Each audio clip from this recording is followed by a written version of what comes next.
Bismillahirrahmanirrahim. Assalamualaikum warahmatullahi wabarakatuh.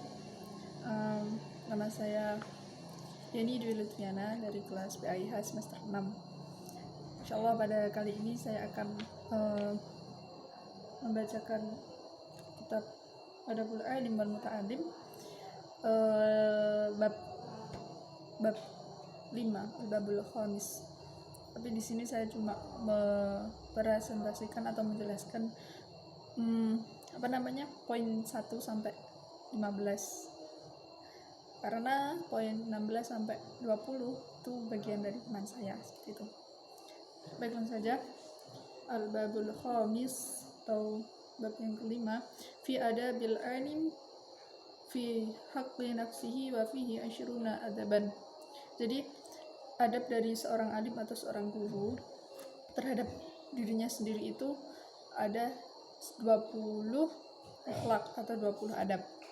Dan saja yang pertama, al-awwal ayyudima muraqabatullah ta'ala fi sirri wa alaniyati. Jadi adab yang pertama itu seorang guru harus tetap muraqabah atau dekat kepada Allah, merasa diawasi oleh Allah Subhanahu wa taala, baik dalam keadaan sirri, sunyi, sepi, wal alaniyah, maupun dalam keadaan ramai atau dalam keramaian. Itu harus selalu merasa diawasi oleh Allah Subhanahu wa taala, sehingga seorang guru itu memperhatikan apa-apa yang harus dilakukan dan dia ucapkan, seperti itu.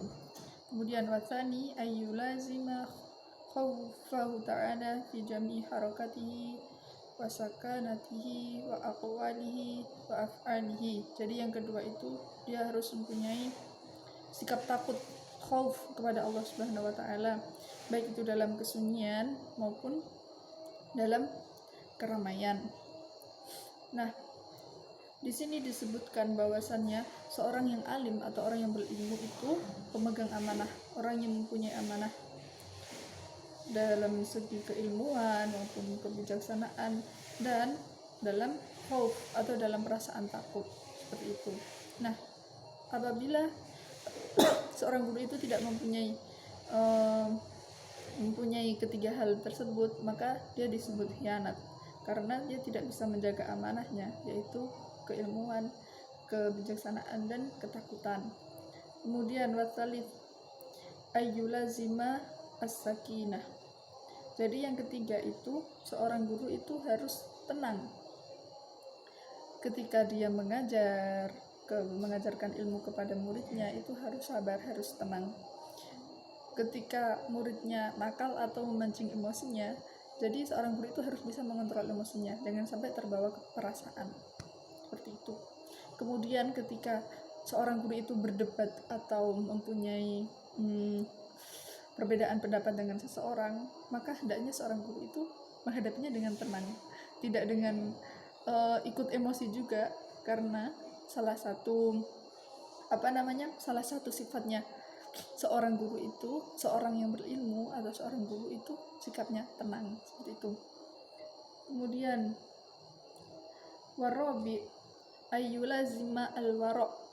Jadi poin yang keempat yaitu seorang guru itu harus wirai.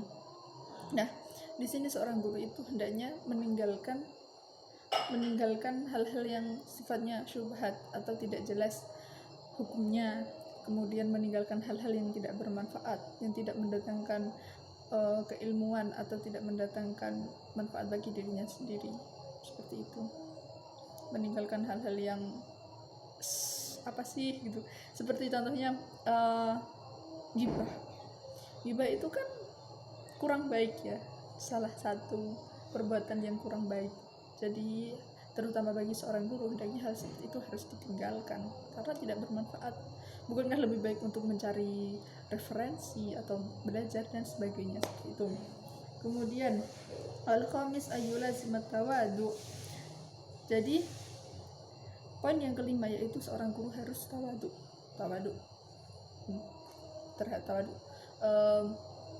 taat terhadap kebenaran dan tidak mengesampingkan, tidak menyimpang dari hal-hal yang telah ditentukan, entah itu oleh Allah Subhanahu wa taala yang kita kenal sebagai syariat maupun oleh manusia atau peraturan yang dibuat oleh manusia. Itu hendaknya seorang guru itu mematuhinya selama peraturan itu tidak bertentangan dengan syariat Islam.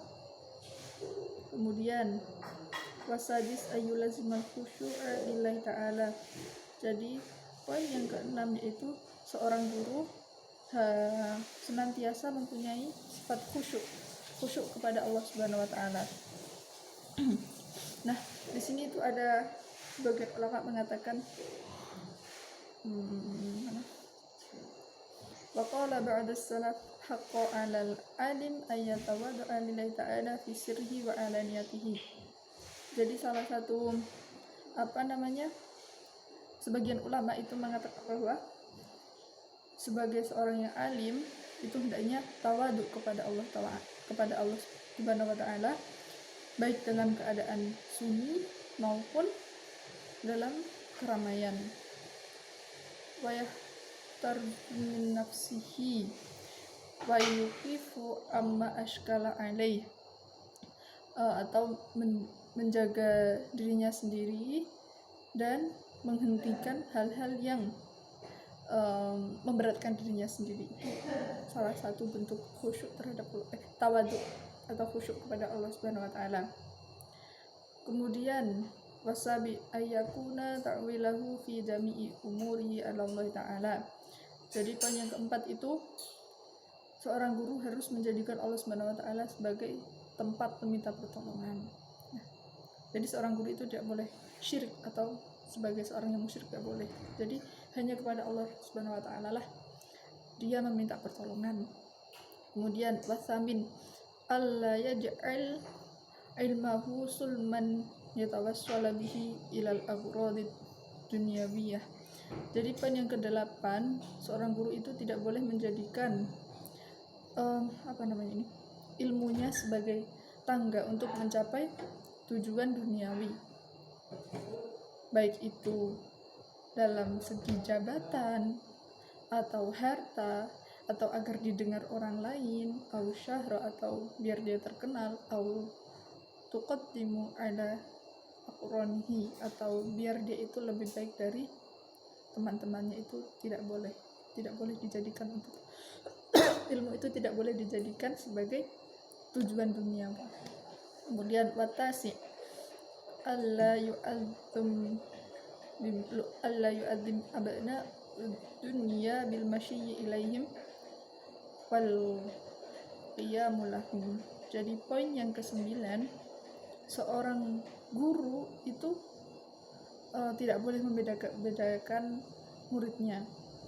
Jadi misal ada murid yang berasal dari kalangan anak pejabat atau anak petingginya suatu negeri, itu tidak boleh dibedakan, semuanya harus sama.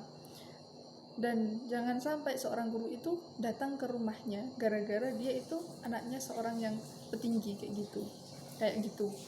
Nah, kecuali illa idza kana fi dzalik maslahah tazidu ala hadhihi maqsadah, kecuali apabila maslahahnya itu lebih banyak daripada maqsadahnya. Nah, ini diperbolehkan. Misal kalau di masa sekarang itu kayak les privat itu ya. Les privat itu biasanya guru yang datang ke rumah muridnya. Nah, itu tidak apa-apa selama masalahnya itu lebih banyak daripada mafsadahnya. Karena di sini tidak boleh apabila seorang guru itu datang ke rumahnya murid karena dia anaknya seorang petinggi, itu tidak boleh, kecuali itu kalau masalahnya lebih banyak daripada mafsadahnya, seperti itu. Kemudian wal ashir ayatakhallaqu bizuhdi fid dunya. Jadi poin yang ke-10 itu hendaknya seorang alim atau seorang guru itu bersikap zuhud terhadap dunia. Jadi apabila dia mendapatkan tunjangan atau gaji, itu hendaknya dia menggunakan hanya untuk keperluan hidupnya, untuk mencukupi keperluan hidupnya. Jadi seorang alim itu hendaknya bersikap sederhana dalam menjalani hidup, tidak boleh tidak boleh berhura-hura atau tidak boleh terlalu banyak euforia seperti itu. Kemudian wal hadi asyar ay yataba'ada anid il makasib wa ruddu yaltaha tab'an wa an makruhaha adatan wa syar'an kal hijamah wad dibaghah wasarf wasyarah wan nahwu dzalik. Jadi poin yang ke-11 itu menjauhkan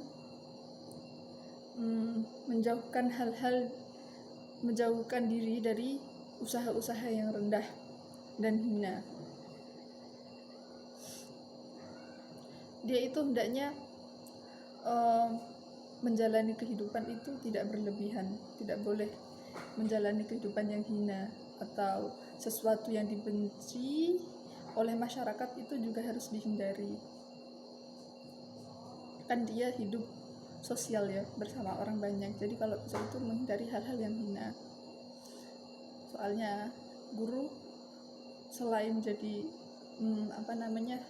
guru di sekolah, dia itu juga menjadi contoh di daerahnya atau di lingkungannya, seperti itu.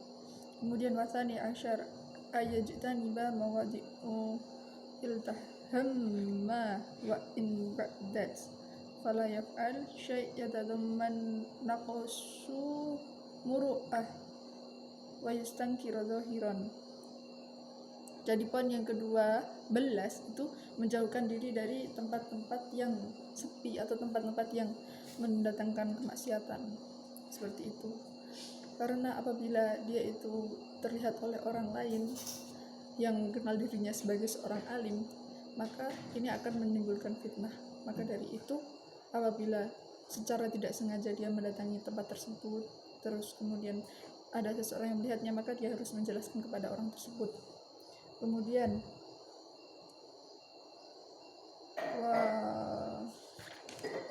wasalith asyar ayyuhafadhu 'alal qiyam bi sya'airil Islam wa dhawahirul ahkam.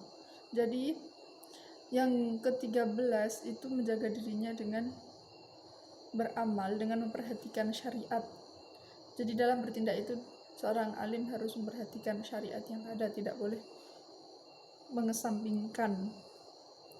Misalnya dengan melaksanakan sholat jamaah, menyebarkan salam kepada orang yang dia temui dan sebagainya. Kemudian warabi asyar ayyakuma bi'idharis sunan. Jadi poin yang kelima itu ke-14 menjalankan sunnah-sunnah wabi umuruddin, dengan sunnah-sunnah yang telah ditetapkan oleh agama, baik itu dalam bertindak itu menjalankan segala sunnah-sunnah yang telah ditetapkan oleh Nabi Muhammad SAW. Jadi harus tetap mengikuti Nabi Muhammad SAW, entah itu dalam perbuatannya maupun perkataannya. Kemudian wal khamis asyar ayyuhafadhu 'alal mandubati syar'iyyah al-qauliyah wal fi'liyah. Jadi poin yang ke-15 itu menjaga dirinya untuk menjalankan syariat-syariat.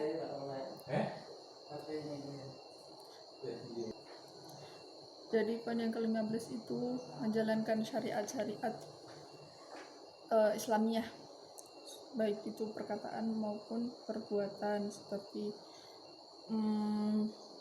zikir kepada Allah Subhanahu wa taala, membaca Al-Qur'an, zikir siang dan malam, menjadi imam, sholat, puasa, kemudian haji bagi yang mampu dan sebagainya. Oke, mungkin itu yang dapat saya sampaikan. Mohon maaf apabila banyak kesalahan. Wassalamualaikum warahmatullahi wabarakatuh.